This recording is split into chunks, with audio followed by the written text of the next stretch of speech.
नमस्कार, मी पंजाब डक हवामान अभ्यासक मुक्काम पोस्ट बुगळी धामणगाव तालुका शिरूर जिल्हा परभणी. अवकाळी पाऊस येणार आहे, त्याच्यामध्ये विजेचं प्रमाण जास्त असणार आहे म्हणून खास करून परत एकदा अंदाज सतर्क करण्यासाठी देत आहे. तसेपर्यंत राज्यात पुन्हा अवकाळी पाऊस बरसणार आहे आणि ठिकठिकाणी मोठा पाऊस पडणार आहे. सगळ्यात जास्त पश्चिम महाराष्ट्रात पडणार आहे.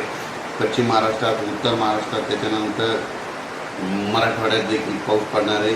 पूर्व विदर्भ आणि पश्चिम विदर्भात थोडा फरकही पडणार आहे. पण ह्या 3 विभागामध्ये जास्त पाऊस पडणार आहे म्हणून खास करून आनंदाची बातमी. त्याकडे असं पाऊस पडणार आहे, वारं राहणार आहे, विजा राहणार आहे, पाऊस पडणार आहे म्हणून हा अंदाज लक्षात घ्यायचा. परत राज्यातील सर्व शेतकऱ्याला जिल्ह्यावाईज सांगू इच्छितो, म्हणजे जास्त पाऊस कोणत्या कोणत्या भागात पडणार आहे.